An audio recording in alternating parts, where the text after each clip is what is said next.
वर्ष नव, हर्ष नव, जीवन उत्कर्ष नव। जी हाँ, happy new year to all of you. आप सभी को इंग्लिश भाषा के यानी कि आंग्ल जो कैलेंडर होता है उस अनुसार जो है आपको नौ वर्ष की बहुत बहुत शुभकामनाएं। नौ वर्ष की शुभकामनाएं तो जो है आपको 2025 की तो साथ ही में है। लेकिन दोस्तों, जैसा कि आप जानते हैं, हम हर वर्ष एक कुछ ऐसा लेक्चर लेकर आते हैं साल की शुरुआत में जो है आपको सिर्फ ना कि मोटिवेट करता है, बल्कि मेरा ऐसा मानना है। और आज दोस्तों जो ये लेक्चर है वो इस बात पे है कि आप अपने व्यक्तित्व को महानता के लेवल पे कैसे पहुंचा सकते हो। यदि आपकी उम्र थोड़ी सी छोटी है और यदि जो है आपने जो है थोड़ा सा कम पढ़ा है और यदि आपने जो है थोड़ा सा आपको कम पता है, यदि आपको जो है, मैं कहता हूं अगर आप बिगनर हो यानी कि आप शुरुआती पद्धति में हो, यदि आपको जो है पहले से भी पता है, तो मेरे हिसाब से आप जो भी व्यक्ति हो आपको ये वीडियो जरूर देखनी चाहिए। क्योंकि इस वीडियो में मैं बात करने वाला हूं पर्सनैलिटी डेवलपमेंट पे, यानी कि आपको अपने व्यक्तित्व में उन कौन सी चीज़ों को शामिल करना चाहिए जिससे जो है आपकी जो पर्सनैलिटी है वो लोगों से जो है अदर लोगों से ज़्यादा चमकेगी। आपको हर जगह सम्मान मिलेगा और आपको हर जगह जो है इज्जत मिलेगी।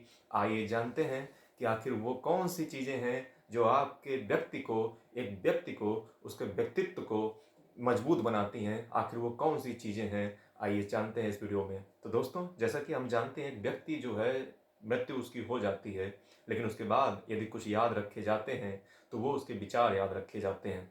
जैसा कि मेरा मानना है कि व्यक्ति भले ही ना बहुत बड़ा व्यक्ति जो है, व्यक्ति कितना भी जो है उसकी जो सुंदरता होती है वो उसके विचारों में होती है।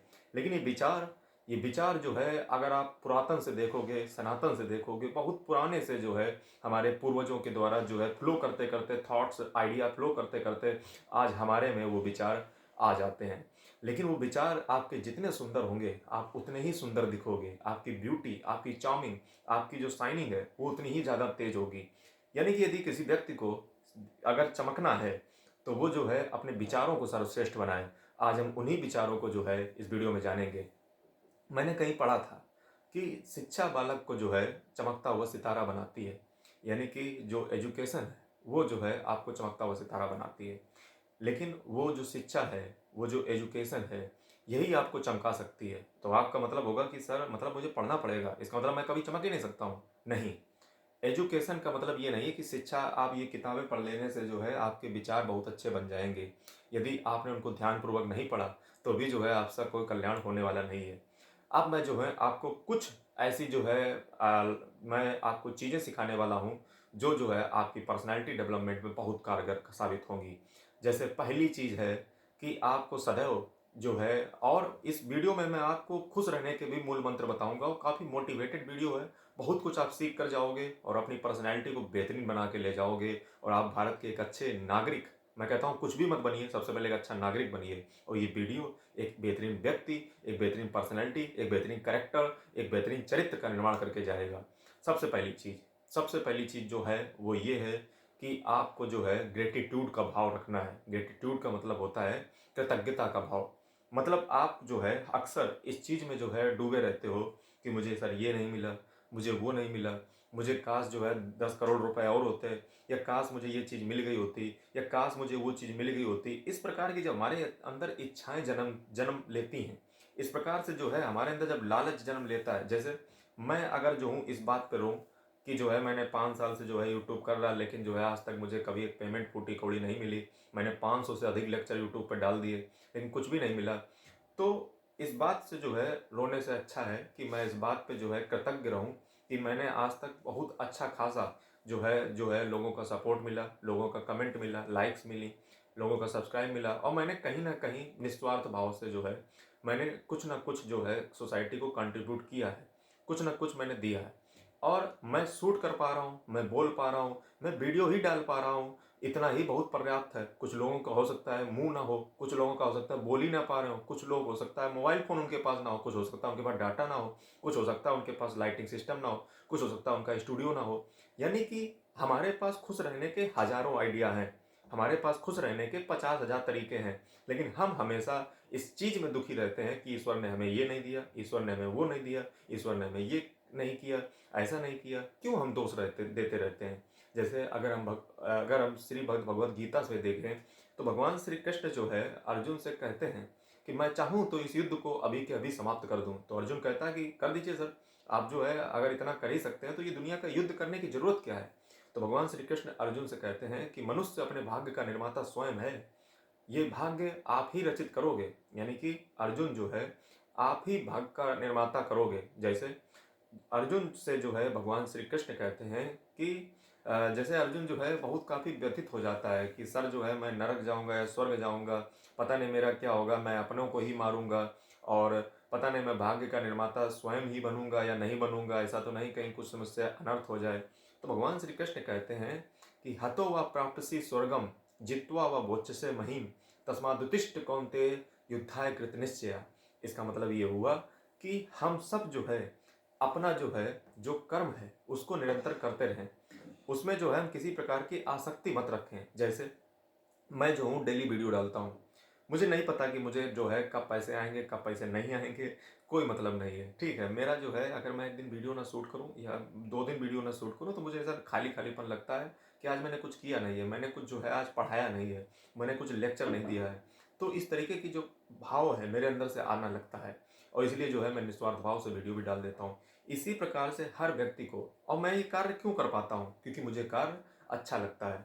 इसी प्रकार से हर व्यक्ति के शरीर में, हर व्यक्ति की जो आत्मा होती है उसमें 3 प्रकार के गुण होते हैं, एक सतोगुण, एक रजोगुण, एक तमोगुण। और ये जो तीनों गुण हैं वो इंसान के शरीर पे हर समय कभी ना कभी हावी रहते हैं। जैसे कभी रजोगुण हावी हो जाएगा तो जो है आप एकदम भोग विलास में डूब जाओगे, कभी तमोगुण हावी हो जाएगा, कभी आपके ऊपर सतोगुण, सतोगुण सबसे अच्छा गुण होता है जिसमें आप एकदम सात्विक रहते हो। रजोगुण जो है वो थोड़ा वैसे भोग भोग विलास वाला। तमोगुण मतलब जो है प्रमाद, जैसे आप सोते रहो या ऐसे। तो इस प्रकार से हर व्यक्ति के शरीर में तीनों गुण का बैलेंस पाया जाता है। जो व्यक्ति इन पे जो है अपनी विजय को प्राप्त कर लेता है वो जितेंद्रिय बन जाता है। वो जो है अपने आप को जो है वो जो है अपनी जो इंद्रियां हैं उनको जिसने अपने वश में कर लिया वो जितेंद्रिय बन गया। यानी कि उस व्यक्ति ने अपनी जो आत्मा है उसके द्वारा जो भी चलाया जा रहा है, अब आत्मा जो है वो जो आत्मा है उसको सुख या दुख का अनुभव नहीं होता है, उसको सुख या दुख का कोई भी अनुभव हमारी आत्मा को नहीं होता है। ये सिर्फ हमारा जो स्थूल शरीर है, जो ये हम शरीर या हाड़ मांस का लिए बैठे हुए हैं, बस इसी को सब कुछ फील होता है। आत्मा ना ही जो है मरती है, ना ही जो है नष्ट होती है, ना ही उसको जलाया जा सकता है, ना ही उसको अग्नि सुखा, ना ही उसको वायु सुखा सकती है। नैनम छिंदन्ति शस्त्राणि नैनम दहति पावका न चैनम क्लेदन्त्यापो न शोष्यति मारुता। यानी कि जो है ये आत्मा अजर और अमर है।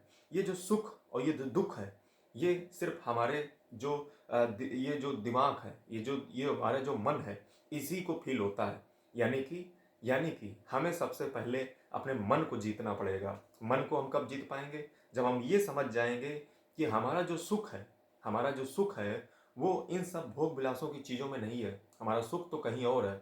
हम सब जो है छोटी छोटी चीज़ों के लिए जो है 2 लाइक के लिए, 2 कमेंट के लिए, 2 सब्सक्राइब के लिए, या मान लीजिए किसी का सुख जो है मान लीजिए खिलौने के लिए, जैसे मान लीजिए जो है एक बच्चे के लिए हो सकता है ये खिलौना जो है, जैसे मान लीजिए जो है उसके लिए हो सकता है कि ये जो है एक अच्छी चीज़ हो तो उसके लिए जो है दुनिया का रोवा पीटी वो मचा देता है। लेकिन जब वो बड़ा हो जाता है तो वो सोचता है कि ये मैं किस चीज़ के लिए मरा जा रहा था। उसी प्रकार से जिस चीज़ के लिए आज आप जो है मान लीजिए जो है दुनिया का इतना जो है रोवा पीटी कर रहे हो सकता है वो बहुत तुच्छ चीज़ हो। और इस ब्रह्मांड में मैं आपको बता दूं ऐसी कोई भी चीज़ नहीं बनी है, ऐसी कोई भी चीज़ नहीं बनी है जिस चीज़ को जो है आप इतना बहुमूल्य समझते हो। आप कहते हो नहीं सर, बहुत सारी चीज़ें ऐसी होती हैं जो हमारे सामने बहुमूल्य होती हैं, लेकिन इस ब्रह्मांड का नियम है, इस ब्रह्मांड का नियम है और ब्रह्मांड के नियम को नहीं बदल सकते हो। वो नियम क्या है कि एवरीथिंग, हर चीज़ इस ब्रह्मांड में जो है वो एक दिन आपसे छूट जाएगी। यानी कि वो एक दिन जो है आपसे छुटा ली जाएगी। कुछ भी आपके साथ नहीं जाएगा। यदि आपके साथ कुछ जाएगा तो वो अच्छे कर्म जाएंगे। अच्छे कर्म का मतलब कि जो आपने आज तक जो है भलाई का कार्य किया होगा। इसीलिए तो मैं कहता हूँ चाहे भले ही आप 2 रोटी ईमानदारी की खाएं, चाहे भले ही आप 4 पैसे ईमानदारी के कमाएं, लेकिन बेहतरीन ढंग से कमाएं। क्योंकि जिस दिन आपकी मृत्यु होगी, जिस दिन आपकी मृत्यु होगी, आप जिस दिन जो है मृत्यु की सैया पे जाने वाले होगे, उस दिन आपका मन, आपका जो हृदय है वो रो रो करके आपको कोसेगा कि आपने जिंदगी भर अधर्म किया, पाप किया, लूटा, घसोटा, और आज जो है आप मृत्यु के कगार पे आ रहे हो, यमराज आपको सामने दिख रहे हैं, लेकिन आज आपकी आत्मा आपको धिक्कार रही है कि आपने जो भी किया गलत किया, लेकिन उस समय आपके पास पछताने के अलावा कुछ भी नहीं होगा। आपके पास पछताने के अलावा कुछ भी नहीं होगा। इसलिए मेरा ऐसा मानना है कि सीना चौड़ा करके अगर घूमना है, चाहे आप भगवान के दरबार में जा रहे हो, मैं भगवान को मानता हूँ या नहीं मानता हूँ ये बात अलग की बात है। मैं यहीं यही लोक यानी कि मैं इसी लोक की बात कर रहा हूँ। मैं साइंस का विद्यार्थी हूँ और साइंस को पढ़ाता भी हूँ, लेकिन मैं भगवान को मानता हूँ या नहीं मानता हूँ इस बारे में तो नहीं जानता हूँ, लेकिन मैं इतना ज़रूर आपको बता रहा हूँ कि आपको क्या करना है, आपको कैसे जीना चाहिए अपनी ज़िंदगी को। तो पहली चीज़ आप समझे कि आपके अंदर कृतज्ञता का भाव रहना चाहिए। दूसरी चीज़ आप ये समझे कि आपको इस दुनिया में किसी भी चीज़ के प्रति आसक्ति नहीं रखनी है, यानी कि हर चीज़ इस दुनिया में आपकी एक दिन छुटा ली जाएगी। जिस चीज़ पे आप घमंड करते हो वो चीज़ आपकी छुटा ली जाएगी। इसलिए इसलिए फिर सवाल ये है कि सर फिर जिया किस लिए जाए, फिर जिया किस लिए जाए। तो इस बारे में जो है आप ऐसा समझिए कि हर जो व्यक्ति है वो अपने भाग्य का निर्माता स्वयं से होता है, और उस व्यक्ति को जो है सदैव सदैव जो है अपने लक्ष्य के लिए जो है हमेशा एक चित रहना चाहिए। जैसे जैसे जो भी व्यक्ति का कर्तव्य हो, जो भी व्यक्ति वो बनना चाहे, जो भी व्यक्ति वो कार्य करता हो, बस उसको श्रद्धापूर्वक, ईमानदारी से, लगन से, इंसानों की भलाई करते हुए, सिर्फ अपना ही पेट ना भरते हुए, इन जीवों की रक्षा करते हुए, ये जितने भी पूरी दुनिया के जो समस्त जीव हैं उनकी आप रक्षा कीजिए, उनको बचाइए, उनके भलाई के लिए काम करिए। अपने लिए जिया तो क्या जिया, दूसरों के लिए जिया तो बात है। और हमारे देश में जब मैं युवाओं से देखता हूँ, जब उनसे पूछता हूँ, तो वो उनका मैंने बहुत दुर्लभ, बहुत ही जो है गिरा हुआ सोच मैंने पाया है। वो अक्सर जो है अपने बारे में बात करते हैं, अपने परिवार के बारे में बात करते हैं, ज़्यादा तो अपने जो है और अड़ोस पड़ोस के ढूंढ लिए, अपने मोहल्ले के बारे में बात करते हैं, अपने गाँव के बारे में बात करते हैं। कुछ थोड़ा सा जो है अपने क्षेत्र में पहुँच जाते हैं, कुछ हो सकता है थोड़ा जिला में पहुँच जाते हो, कुछ हो सकता है कुछ राज्य में पहुँच जाते हैं, कुछ जो होते हैं देश में पहुँच जाते हैं। लेकिन मैं वो शख्स हूँ जो पूरे वसुधैव कुटुंबकम यानी कि मैं पूरे वन फैमिली वन अर्थ के कॉन्सेप्ट पे काम करता हूँ। मैं समस्त मानव जाति की भलाई के लिए सोचता हूँ। मैं समस्त जीवों के लिए सोचता हूँ, जिनमें भी जो है उस जो परमात्मा है उसकी जो है आत्मा उसमें विद्यमान है। आपको उन सभी के लिए सोचना चाहिए, उन सभी में प्राण है, उन सभी की रक्षा करनी चाहिए, उन सभी की भलाई के लिए कार्य करना चाहिए।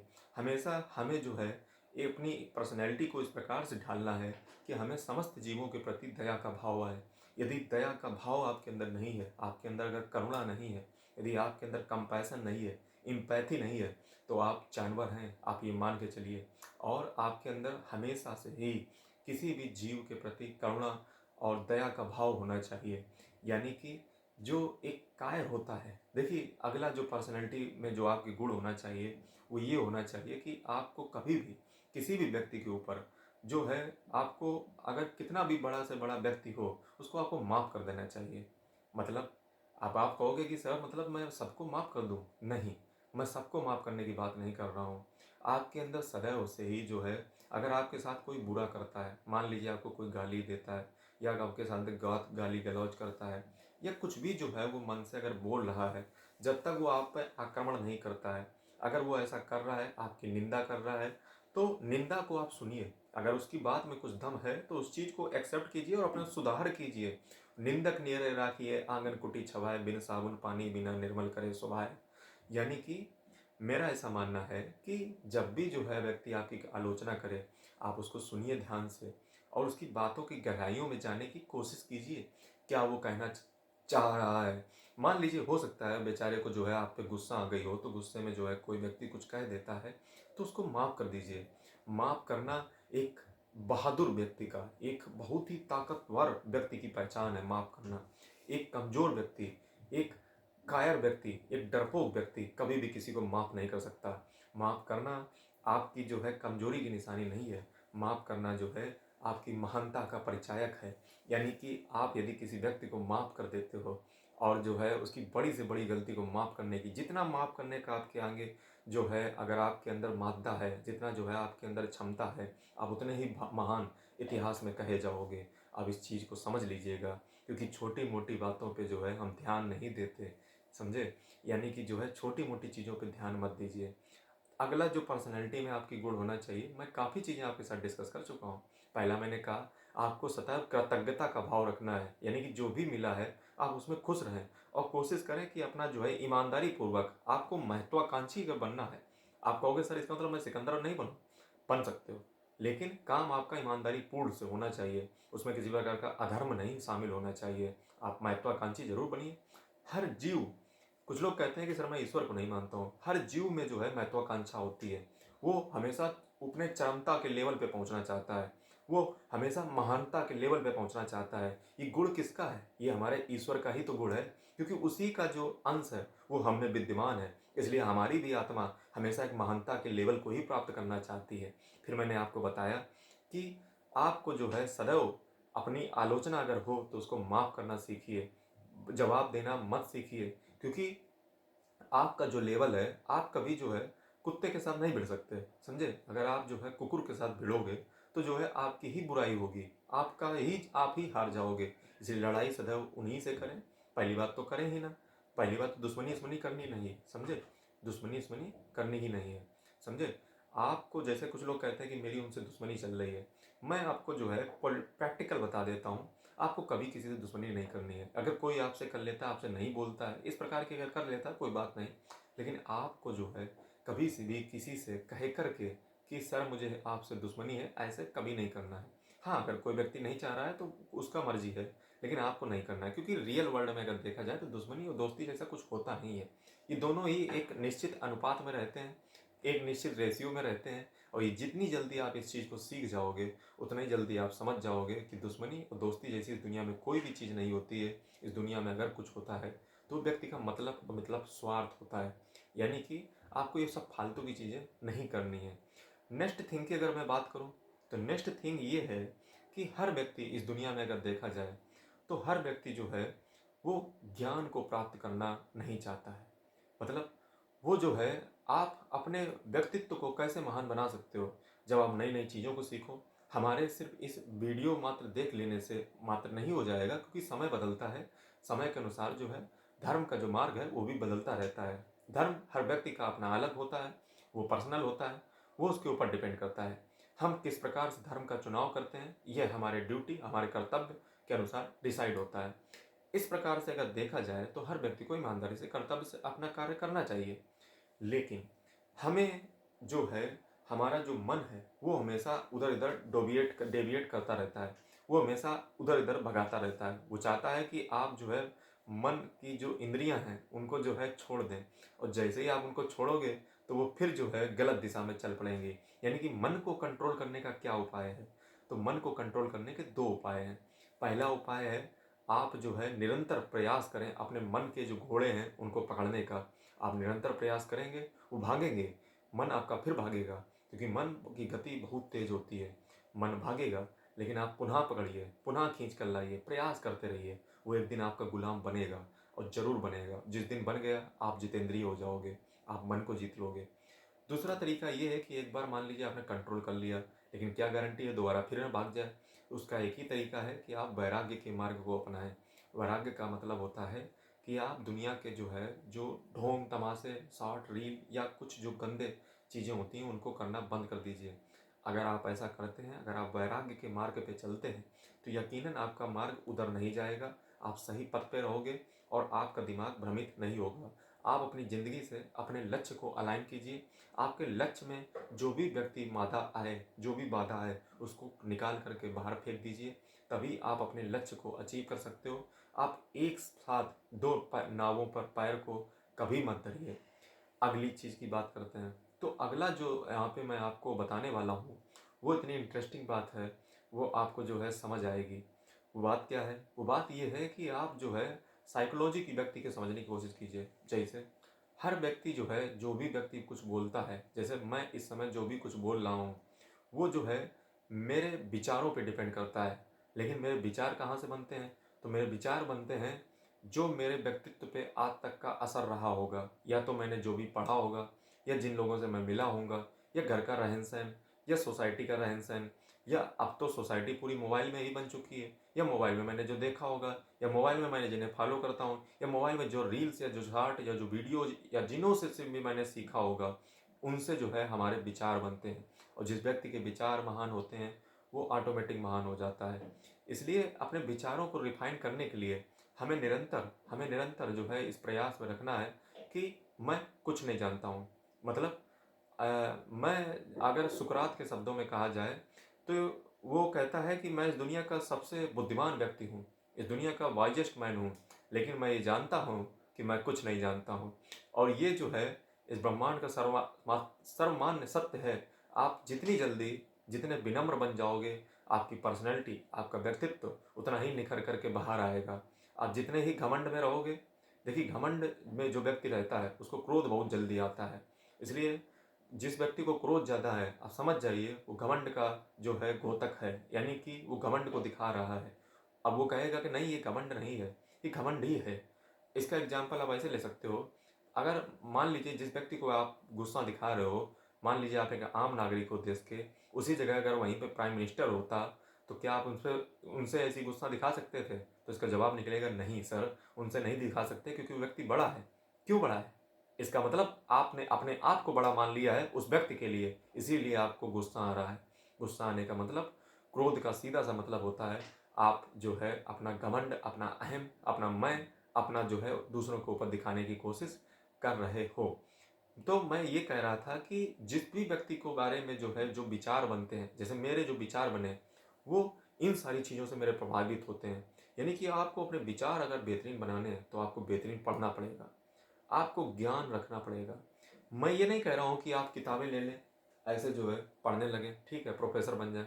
मैं ये नहीं कह रहा हूँ आप किताबें ना लें।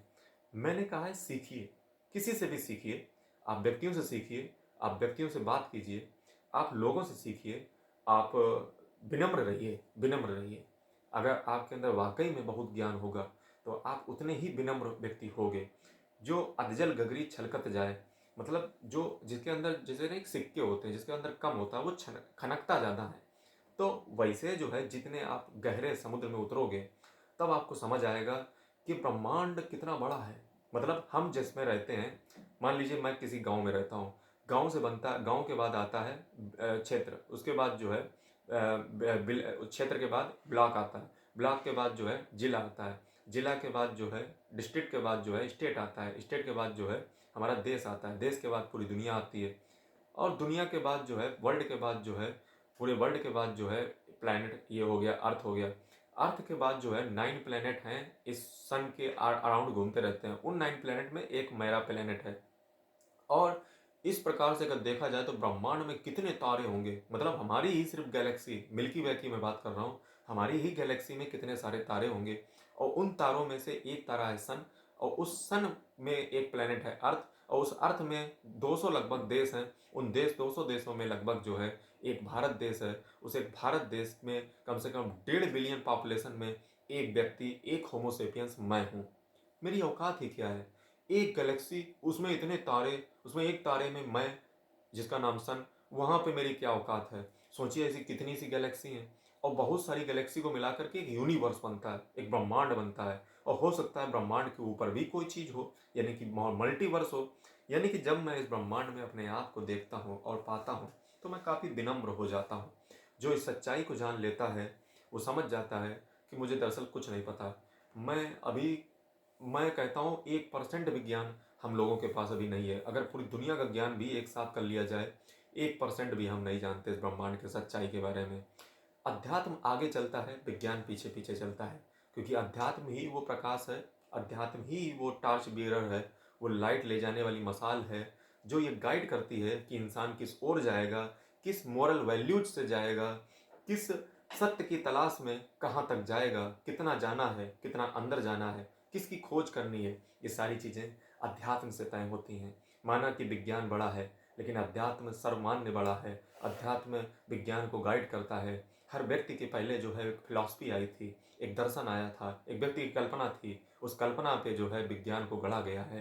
ये विज्ञान कहीं से नहीं आता है, ये ज्ञान से ही जन्मी हुई एक विशेष शाखा है जिसको हम विज्ञान कहते हैं। यानी कि हर व्यक्ति को ये चाहिए, हर व्यक्ति को चाहिए वो ज़्यादा से ज़्यादा चीज़ों को पढ़े, अपने विचारों को रिफाइन करे और काफ़ी विनम्र बने। अच्छा, अगला जो विचार मेरे हिसाब से हर व्यक्ति की पर्सनैलिटी में होना चाहिए वो ये होना चाहिए कि व्यक्ति काफ़ी विनम्र होना चाहिए। पहली बात तो काफ़ी हद से ज़्यादा विनम्र हो, उसको क्रोध ना आए, उसको घमंड ना आए, वो उसको कोई ह्यूमिलिएट भी कर दे, कोई भी मान लो उसको उसको जो है कोई ह्यूमिलिएट कर दे कि तुम्हें कम ज्ञान है, ज़्यादा ज्ञान है, इस प्रकार से कोई कर दे तो इससे वो कोई अफसोस नहीं करता है, क्योंकि उसे पता है कि हर व्यक्ति का जो है एक नेचर होता है, हर व्यक्ति की एक प्रवृत्ति होती है, वो उसी प्रवृत्ति या उसी नेचर के अनुसार जो है बिहेव करता है। जैसे इस दुनिया में जो है अगर जो है जैसे मान लीजिए जो है एक मान लीजिए अगर एक कॉकरोच एक मान लीजिए जो है बिच्छू है, यानी कि आप मान लीजिए एक बिच्छू है, तो बिच्छू का कार्य ही है काटना, यानी कि बिच्छू काटेगा ही काटेगा। एक उसी प्रकार से जो शेर है उसको जब भूख लगेगी तो वो इंसान को खा जाएगा ही खा जाएगा। क्यों खा जाएगा? क्योंकि उसकी प्रकृति ही है। यानी कि इसी प्रकार से इस ब्रह्मांड में जो इंसान है उनकी प्रकृति भी एक प्रकार से होती है। हम उनको कितना भी समझाएं, हम उनको कितना भी कुछ कहें, उनकी बायोलॉजिकल यानी कि जो है एक ना एक नेचर उनका प्रवृत्ति हर व्यक्ति के इंसान के शरीर में पाई ही जाती है। और ये प्रवृत्ति ही जो है इंसान के जो विचार होते हैं उनको कहीं ना कहीं ढालने का भी प्रयास करती है। लेकिन इंसान को चाहिए कि हम अपनी कमियों को स्वयं से पकड़ें और जो है पकड़ने के पश्चात हम उनको ठीक करने का प्रयास करें, हम उन्हें सुधारने का प्रयास करें। हमेशा हमेरा ये मकसद होना चाहिए कि कोई हमें आकर के हमारी कमियां बता दे और फिर जो है हम उसको और सुधार लें, सुधारते जाएं। हमें जो कमियां हमारी बताए उसको हम भगवान की नज़रों से देखें।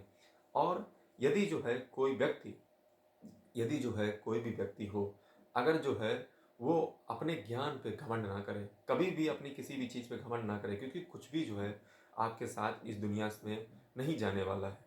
लास्ट चीज़ जो है मैं आजकल के युवाओं में देखता हूँ, वो मोबाइल फ़ोन पे काफ़ी व्यस्त रहते हैं। कुछ फ्री फायर में रहते हैं, कुछ इंस्टा पे रहते हैं, कुछ रील्स पे रहते हैं, कुछ शॉर्ट में रहते हैं, कुछ वीडियो में रहते हैं, काफ़ी तन्मग्न रहते हैं। जब मैं उनके कंटेंट को देखता हूँ, मैं अक्सर ट्रैवल करता हूँ, तो मैं जब देखता हूँ उनके फ़ोन में, तो उनकी जो हरकतें होती हैं, मतलब अपने वही याराना दोस्त इन सब में लगा हुआ व्यक्ति, वही जो है लिप सिंक करके वीडियो गाना बना रहा, या जो है फालतू के काम कर रहा, किसी की रील काट करके जो है उसको वीडियो बना रहा, उसको काट रहा, एडिट कर रहा, घंटों बिता रहा बेचारा, अपनी फ़ोटो में 10 फ़िल्टर लगा रहा। इस प्रकार से जब मैं युवाओं को देखता हूँ तो काफ़ी निराशा होती है। जब मैं युवाओं से बात करता हूँ, जब मैं यूथ से बात करता हूँ कि आप क्या बनना चाहते हो, तो कोई कहता है डॉक्टर बनना चाहता हूँ, कोई इंजीनियर बनना चाहता हूँ, लेकिन एक अच्छा इंसान कोई नहीं बनना चाहता, एक महान व्यक्ति कोई नहीं बनना चाहता। सवाल ये भी है कि क्यों बनना चाहें, क्यों एक महान व्यक्ति बनना, या क्यों जो है एक युवा की जो सोच है एक अच्छा आदमी बने, जब दुनिया बेईमान पे ही चलती है। मेरा ऐसा मानना है कि हर युवा जो है वो एक सीरियस होना चाहिए। सीरियस का मतलब काफ़ी सीरियस का मतलब ये जो है, मेरा मतलब सीरियस का मतलब सीरियस ना कहना चाहूँगा, मैं कहना चाहूँगा सिंसियर होना चाहिए। सिंसियर मतलब सीरियस और सिंसियर में थोड़ा सा फ़र्क होता है। हर जो युवा है हमारे देश का, वो उसकी जो हरकतें हैं, मतलब कहीं पे भी जो है किसी भी मतलब अपने अपोजिट जेंडर को लेकर के किसी प्रकार की अभद्र टिप्पणी करना, गाली गलौज से बात करना, ये सारे हमारे युवा पीढ़ी के लक्षण हैं।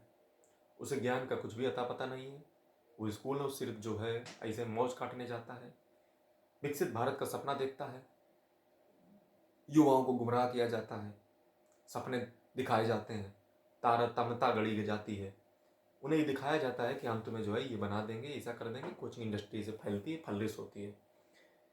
जब मैं इस प्रकार के युवा को देखता हूँ जिनका कोई लक्ष्य ही नहीं है, जिनका कोई विजन ही नहीं है, और विजन है भी तो वो है क्या, वो खलासी बनना चाहते हैं, वो चपरासी बनना चाहते हैं, उनका छोटा सा लक्ष्य है, उनका छोटा सा लक्ष्य है, वो उस छोटे से लक्ष्य को इतना महान बना देते हैं, इतना महान बढ़ चढ़ कर देखते हैं कि पूरी ज़िंदगी उसी पर टिपी हुई है।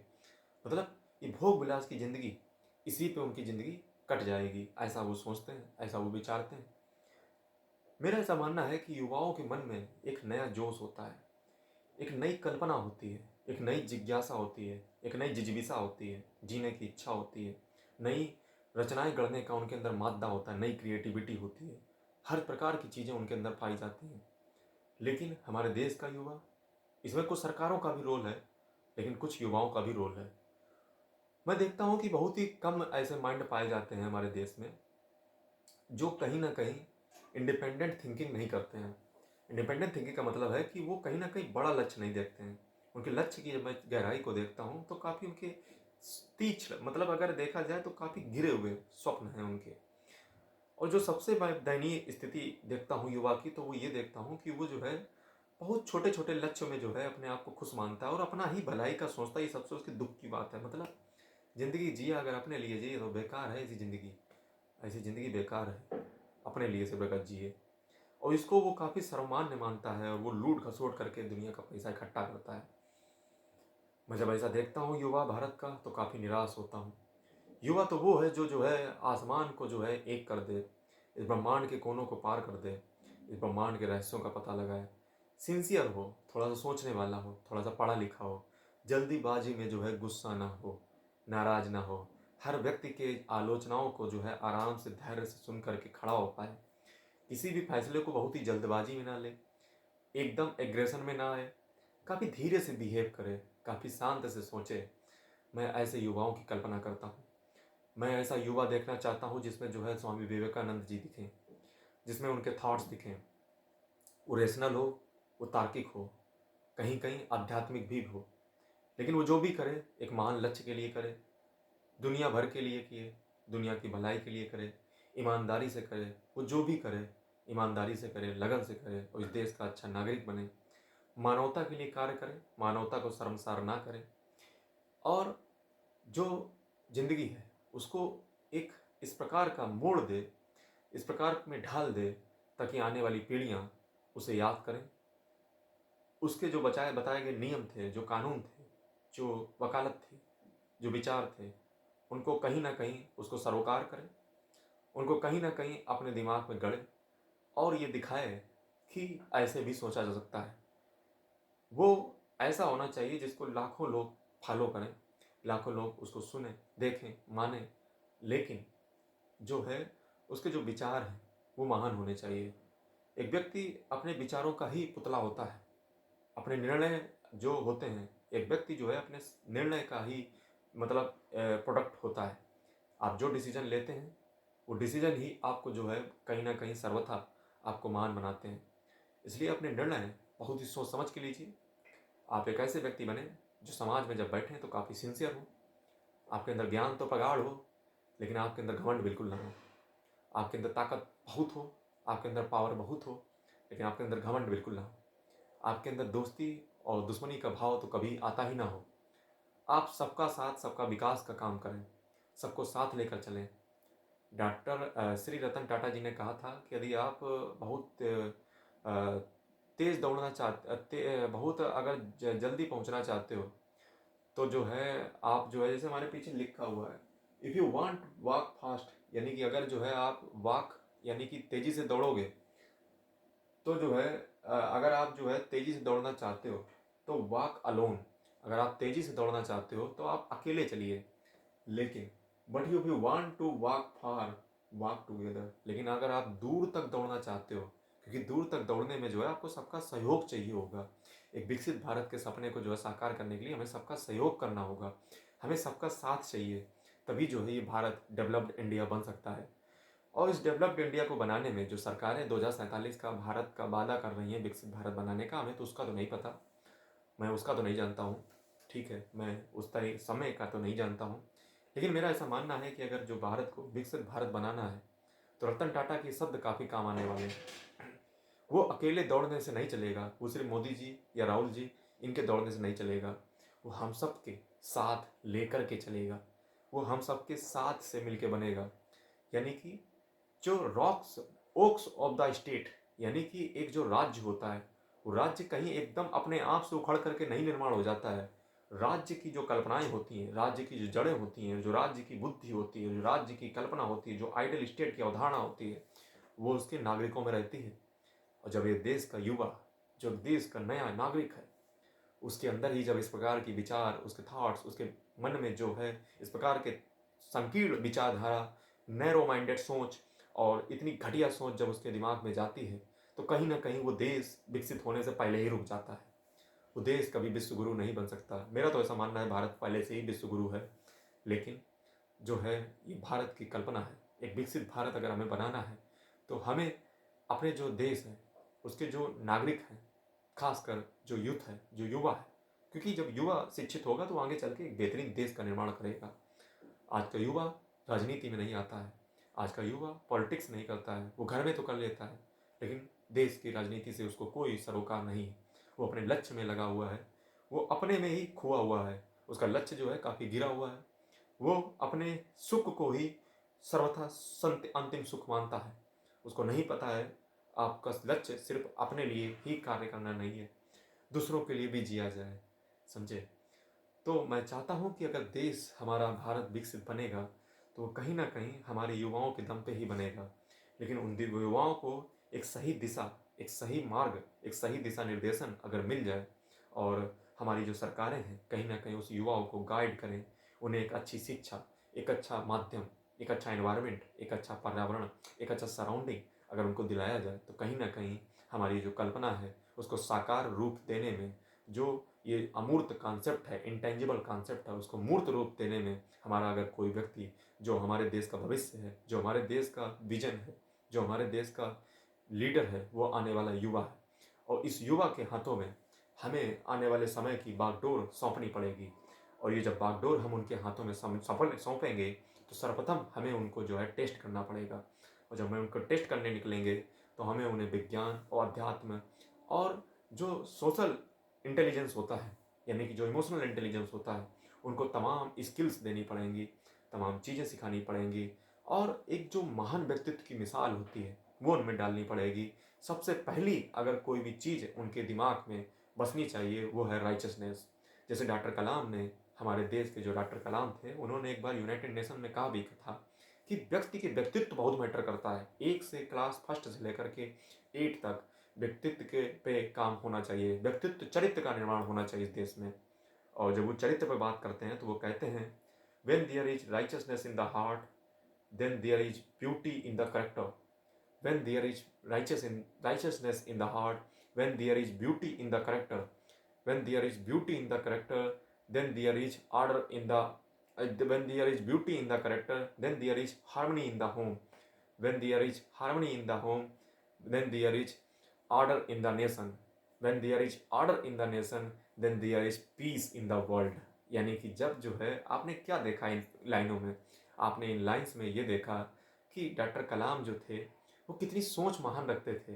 उनका लक्ष्य था कि हमारे देश का जो व्यक्ति है, वो जो हमारे देश का युवा है, वो वही डॉक्टर कलाम बने, वो वही स्वामी नरेंद्र बने जो स्वामी विवेकानंद जी के बचपन का नाम था, वो वही मोहनदास बने, वो वही जो है रत्नाकर बने, वो वही जो है मतलब जो है राम बोला बने, वो वही जो है अगर देखा जाए तो सुभाष चंद्र बोस बने, वो वही अगर देखा जाए तो सरदार पटेल बने, जो इस देश को, इस देश के नागरिकों को जोड़ने का प्रयास करे। और वो एक जिंदा, एक इग्नाइटेड माइंड से ही कर सकते हैं। यानी कि हमारे देश के जो नागरिक हैं, खासकर युवा, उनको जो है जिंदा होने की ज़रूरत है। उन्हें अपने जो छोटे लेवल के जो भोग विलास होते हैं इनसे ऊपर उठना पड़ेगा, थोड़ा सा अध्यात्म की ओर निकलना पड़ेगा, थोड़ा सा समाधि की ओर निकलना पड़ेगा।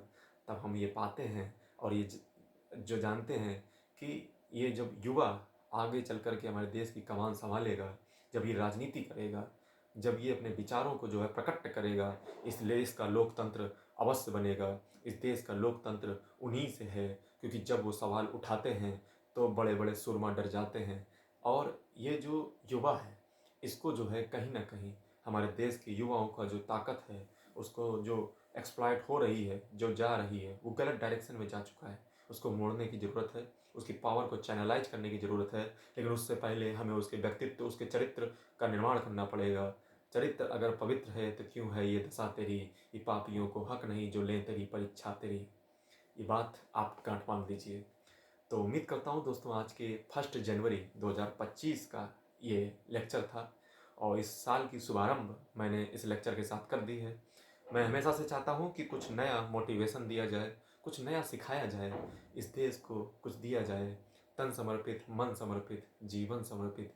हे मातृभूमि, चाहता हूँ तुझे कुछ और भी दूँ, जिस दिन थाल में ढाल सजा कर लाऊं, कर लेना इसे भी समर्पित। जय हिंद, जय भारत।